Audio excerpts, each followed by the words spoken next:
Sonic the Hedgehog is my guy.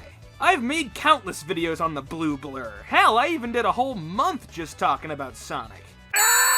I've loved Sonic as a character since I was a kid. I've also really loved his best friend Knuckles since I was a kid. What am I, chopped liver? Whenever I think of Sonic, I think of that iconic-ass music.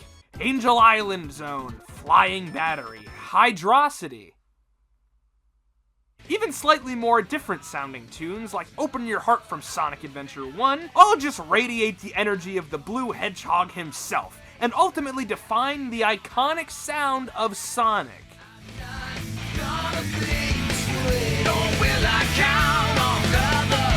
But today, we're not talking about Sonic.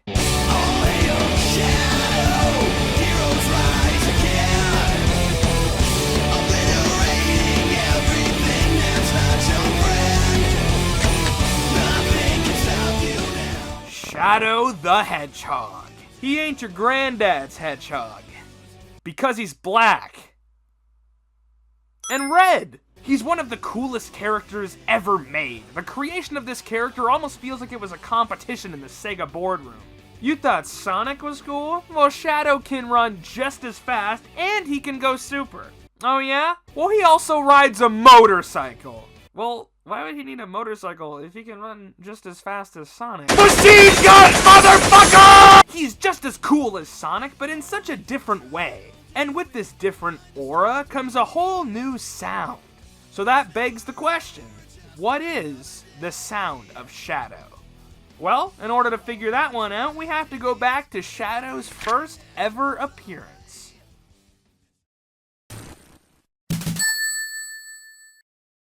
Sonic Adventure 2 is pretty good. It's the coolest game ever made, with the most exciting story the franchise has seen yet, with a variety of different play styles and level designs, and it has some of the craziest set pieces in the Sonic franchise. But me personally, I prefer Sonic Adventure 1.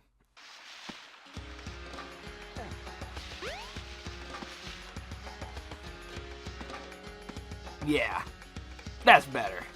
Sonic Adventure 2 introduces us to Shadow the Hedgehog, not only as Sonic's rival and the main antagonist you fight throughout the game, but also as a playable character in the Dark Story, where he gets to play stages exclusive to him.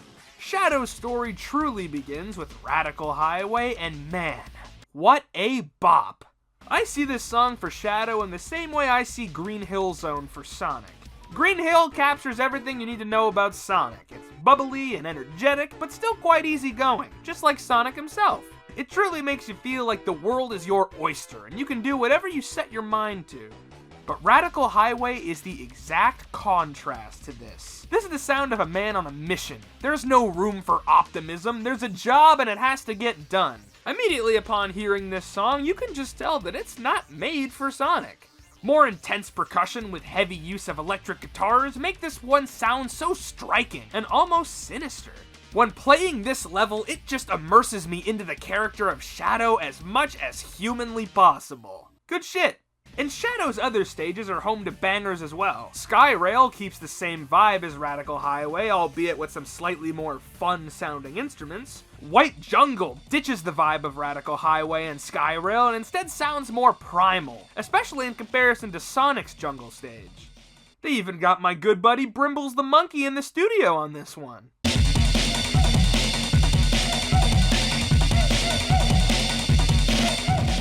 And Final Chase is one with an almost overwhelming amount of different sounds, all clashing together to make you really feel the pressure of this final level. And almost all of these songs have this underlying garbled alien-sounding voice saying something incomprehensible, which represents Shadow's self-doubt going through the main story. For a game like this, that's shockingly deep. Bravo, Vince! And not to mention my favorite Shadow track in the game with For True Story, the song that plays while you kick Sonic's ass at the end of the game. This song really feels like two icons clashing, equally skilled in every way, neither better than the other. A true face-off, a test of skill. I love that it plays for both the hero and Dark stories, yet still feels more like a Shadow song than a Sonic song, representing how Adventure 2 is really much more Shadow's game than Sonic's. Also, Live and Learn is good, but Open Your Heart is better. Sonic Heroes is a game. Wanting the Sonic series to appeal to old and new fans alike, Sonic Heroes ditches the adventure formula and makes a game where you play as 3 characters at the same time. One of the stories in the game putting you in control of Omega, Rouge, and of course, Shadow the Hedgehog. This game takes a step back from Adventure 2 and instead gives all 4 teams the same general levels to pass through, thus giving them all the same music. And that's really disappointing.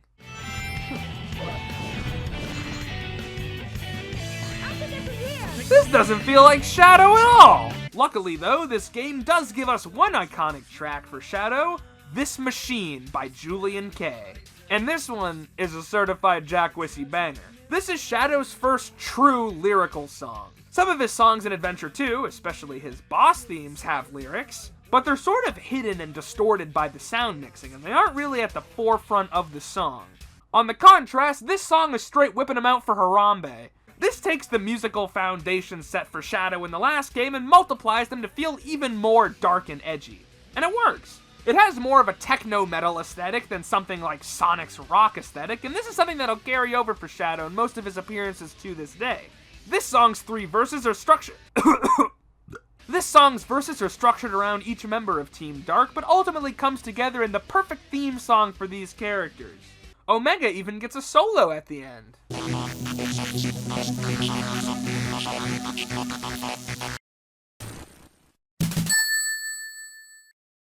Ho, here we are. Shadow's first big game, aptly named Shadow the Hedgehog. What the fuck?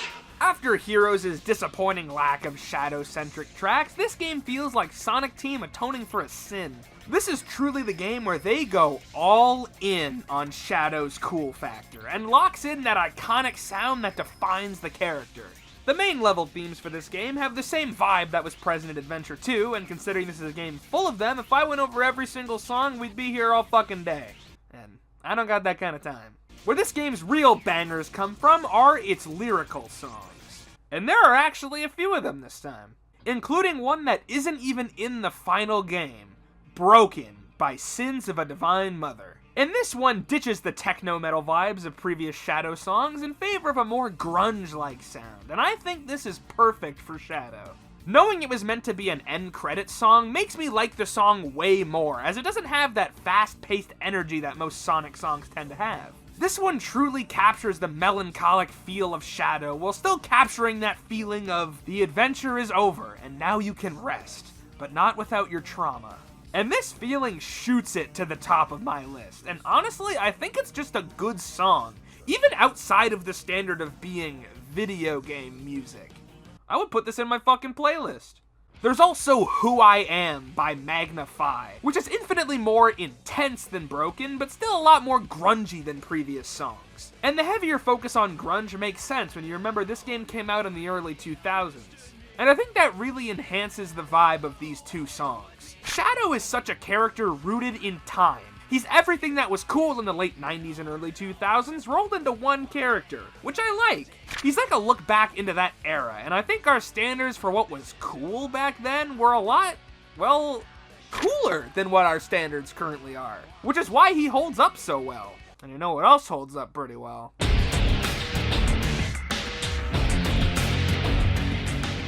I Am All of Me is the peak of Shadow the Hedgehog songs. This is everything about the character personified in one 3-minute and 51-second song. It has the intensity and the pace that Shadow needs, the lyrics are angsty and edgy, and the chorus? My god, the fucking chorus!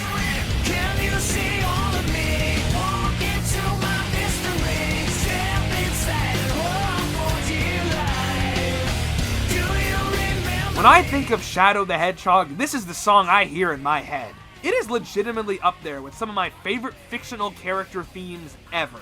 Everything you need to know about this character can be learned while listening to this song. This was Crush 40's first real attempt at making a song specifically for Shadow. And honestly, I think after all these years, it's still their best. This song is all over this game, and I think it's pretty clear as to why. It's the epitome of Shadow.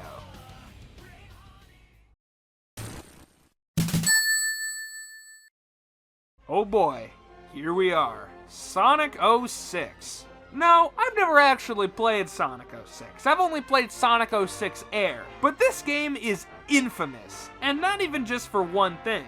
There's the controls, the bugs, there's the story, the kiss, the bugs, the silver boss, the bugs, the loading screens, the bugs. Pretty much everything from this game has been talked about at length on the internet. But I see very few people talk about Shadow's story. Everybody's too busy talking about the Mach speed sections and their weird controls and basically anything else to do with Sonic himself, but Shadow's part of this game largely goes untalked about these days, outside of a few key moments. Sonic 06 went to the Sonic Hero school of being lame as fuck. This game once again had all three Hedgehogs traverse the same selection of stages, thus giving every route the same exact music. I'll give it one thing though, the music in this game is more themed around the environment itself instead of being themed around the characters. So the music does work with all three, but I still would have loved some more tracks unique to Shadow. But that's not to say we didn't get any. In Silver's route, you actually have to fight Shadow, and he comes with his own original boss theme. Psych! Shadow's boss gets the same generic theme every boss fight against one of these Hedgehogs has in this game, and man, that's just disappointing. Yeah, it fits the boss, but why couldn't we have gotten something tailored specifically to Shadow, instead of just being a vague battle theme? But at least this game gives us a brand new Crush 40 song in the form of All Hail Shadow, and man, this song fucks hard. It keeps the same energy as I Am All of Me, but has a little bit of a Radical Highway vibe to it as well, which in some ways makes it feel like the definitive Shadow song. If I Am All of Me was a perfect introduction to Shadow, then this song is like seeing your old friend Shadow. It just feels good to hear this song. But what a lot of people don't talk about is that this song actually originates in Shadow the Hedgehog, which came out just 1 year before this, with that rendition being by Magnify, and honestly, I like that version better.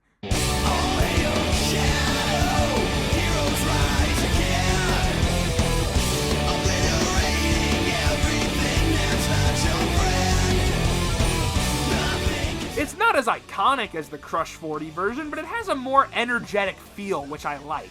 There's something about the first rendition of a song that just feels scrappier, and I think for something like All Hail Shadow, that just fits the vibe of the song more. The Crush 40 version sounds a lot more refined and honestly controlled, and in the original Magnify version, you can really just hear the band rocking out and going crazy. And I think for a character as unstable and unpredictable as Shadow, that vibe just fits better.